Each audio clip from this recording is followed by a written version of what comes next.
I remember the exact moment my world shattered. It wasn't with a bang, but with a quiet, devastating conversation I overheard. My fiancée, Clara, the woman I had planned my entire future with, was talking to my mother. My mother's words, laced with a strange mix of pity and manipulation, still echo in my mind. "He'll give you the life my son never can," she said, her voice low. She was talking about my brother Liam. You see, Liam was the golden child. He was a successful lawyer, driving a fancy car, living in a penthouse apartment. I was a high school art teacher.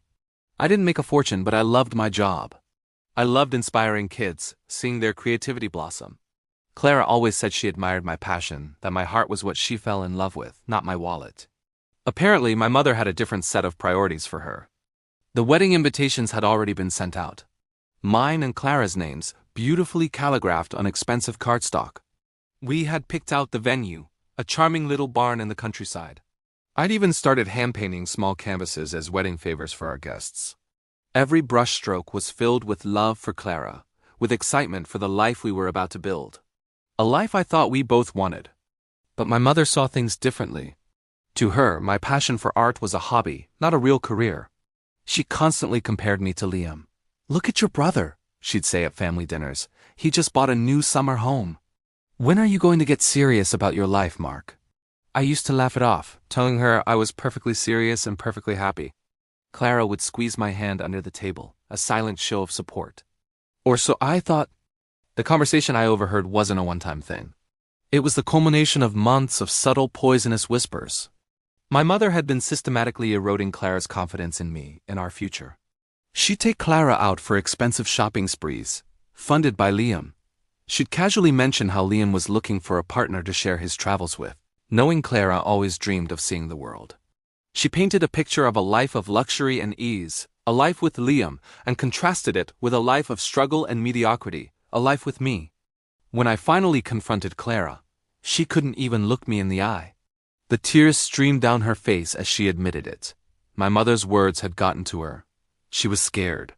Scared of a future where we might have to budget, where seeing the world meant camping trips instead of five-star resorts. She loved me. She insisted, but love wasn't enough to silence the fear my mother had planted in her heart. Then came the final blow. She told me she had been seeing Liam, not just talking, but seeing him, behind my back. My own brother. The betrayal was so profound it felt like a physical wound. The two people I trusted most in the world had conspired to tear my life apart. Liam, who had always been my rival in our mother's eyes, had finally won the ultimate prize. I called Liam. He was surprisingly calm, almost cold. He said he was just giving Clara what she deserved, what I couldn't provide. He framed it as an act of kindness, of saving her from a life of disappointment. He didn't see it as betrayal. He saw it as an upgrade. He was taking the woman I loved because he could, because he had the money and the status that our mother valued above all else. The wedding was called off. The shame was immense. I had to call all our friends and family, explaining that the future I had been so excited about was gone. Most were sympathetic, but the whispers were there. I became the poor, jilted brother. The failure. My mother, of course, played the part of the concerned matriarch, telling everyone how she just wanted what was best for both her sons and for dear Clara. For a long time I was lost. I quit my job. The classroom, once my sanctuary, felt like a constant reminder of my failure. I stopped painting. The colors that used to bring me joy just looked gray. I cut off my mother and brother completely. The silence was deafening, but it was better than their toxic presence. I was alone, truly and utterly alone, with the wreckage of my life around me. One day, cleaning out the apartment Clara and I were supposed to share, I found the half-finished canvases I'd been painting for our wedding favors. I almost threw them away. But then I looked at them. They were small landscapes, full of light and hope. They represented a version of me that I had almost lost forever. I picked up a brush, not to finish them, but to paint over them. I poured all my anger, my grief, and my heartbreak onto the canvas. It was a mess of dark, chaotic colors. It was ugly, and it was the most honest thing I had ever created. I kept painting. I painted through the nights, fueled by cheap coffee and the need to get the poison out. My tiny apartment filled with canvases, each one a testament to my pain. A friend of mine, another artist, came to check on me. He saw the paintings stacked against every wall. He didn't say, "I'm sorry." He didn't offer platitudes. He just looked at my work, really looked at it and said, "Mark, you need to show these." I thought he was crazy. Who would want to see this? This was my private agony. But he persisted. He helped me find a small, independent gallery that was willing to take a chance on an unknown artist. We called the exhibition Shattered. I didn't expect anyone to come. Why would they? But they did. People came, and they stood in front of my paintings, and they saw something of their own stories in them. They saw heartbreak, betrayal, loss. But they also saw resilience. The show was a surprising success. I sold nearly every piece, but it wasn't about the money. It was about the connection.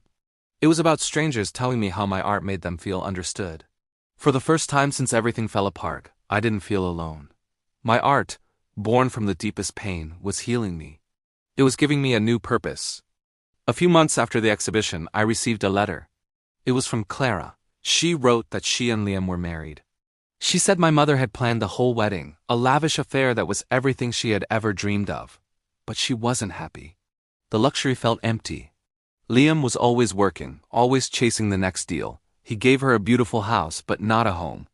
She said she saw an article about my art show. She wrote, "I see now that you were giving me the life I always needed, not the one I was told I wanted." I'm so sorry. I folded the letter and put it away. I felt a flicker of something, not anger, not even sadness. It was pity. She had made her choice. My mother had gotten what she wanted, her favorite son married to the woman she handpicked for him. But in doing so, she had lost her other son forever. And Liam, he had a beautiful wife, but he would never have her whole heart. They were all trapped in a gilded cage of their own making. As for me, I'm still an artist. I bought a small studio with the money from my first show. It's not a penthouse, but it's mine, and it's filled with light. I'm teaching art workshops again, not in a school, but in my own space. I'm sharing my passion, my way. My life isn't what I planned, it's better. It's real. It's a life I built myself, not one someone else told me I should want. I found that true wealth isn't in a bank account. It's in purpose, in passion, and in the resilience to turn your deepest wounds into something beautiful. And that's a life my brother can never have. Thanks for watching.